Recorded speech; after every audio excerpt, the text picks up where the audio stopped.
is Rebecca T. Rupp, the oldest skipjack in the nation that's still floating. She built in 1886. I bought the boat in '84 when she was 98 years old and put all new bottom, had it complete rebuild, bottom, side, deck, everything complete rebuilt in 1984. Then every year since then, it has to be maintenance, and hopefully, thankfully, Mike doesn't retire on me because he's the only thing that keeps me going. He is the only thing that keeps me going. If it wasn't for him, I would probably be out of business. They're old boats, and you got to have special people that know how to work on them. And this man is the best I've ever had work for me. So anyway, every year, and also I'm Coast Guard certified. So every year I have to get inspected, and they come along and say, do this, and he does whatever they tell me.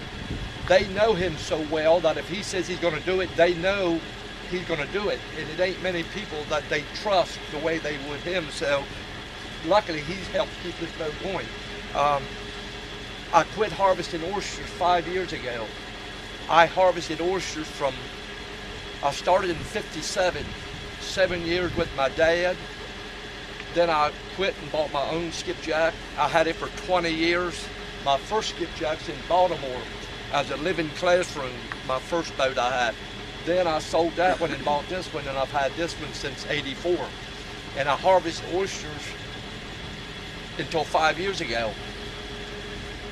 We use a big dredge under sail. What happened, I ain't got many minutes to talk. Right, no, you don't. Okay. Just a couple more minutes, Wade. What happened, you all probably seen the dredge in the museum, the big dredges. Somebody in New England invented the dredge in 1850, and they went out to the New England oyster beds and they depleted the oyster beds with a dredge. It was so efficient. After they depleted the oyster beds in New England, they come to Maryland. When they got to Maryland, Maryland said, you can't work here, you're from out of state. But they left the dredge here. So Maryland said, if you want to use the dredge in Maryland, you got to have a sailboat, no motor. You see, they have motors in their boats in New England. That's called power dredging. And power dredging's too efficient. They proved it in New England in 1880. They over-harvested. So we started sail dredging in 1865. 100 years later, we were not having good weather. They called it Indian summer weather. It was no sailing weather. We have to have wind to sail, and they called it Indian summer weather. It really wasn't Indian summer weather, it was really global warming. So we couldn't make a living. In 1965, after 100 years of sailing, they let us use a motor. 2 days a week, they let us go out with a motor. We did good from 1965 until 1985. In '85, a disease got in the beds and wiped out 80% of the oysters. Since then, we've been just going downhill. Now, right now, they're going through the new thing. About 5 years ago, the guys at hand tong, the guys at patent tong, other methods, couldn't make a living, so the state of Maryland let everybody go out with a motorboat with a dredge. Well, how come for 130 years we had to sail dredge because it was too efficient? Now it's okay to go. So now they're letting them use a motor, and that's okay. But they're out there now, they're talking about leasing out the bay. When they lease out the bay, it's the beginning of the end.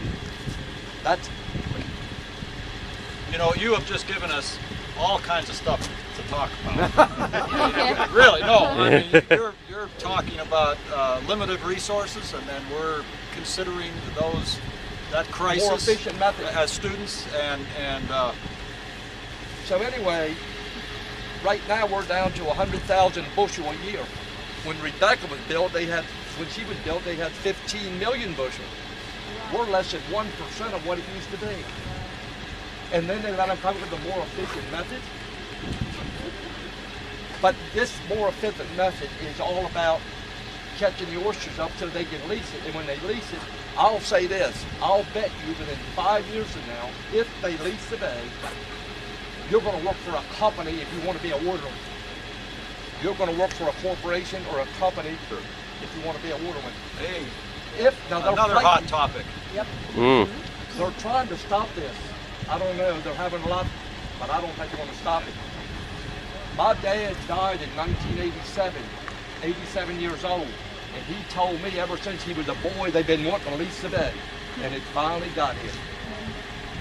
Thank you, Wade. We're going to have to wrap it up. Okay. I'm really sorry because it's a compelling story and you presented so well, but well, I'll tell you what y'all do. Kind of overbooked today. You were in Baltimore when this guy, Patterson. Yeah. We need more time than 10 minutes. Get in the truck. Okay, well, I'll see what I can do.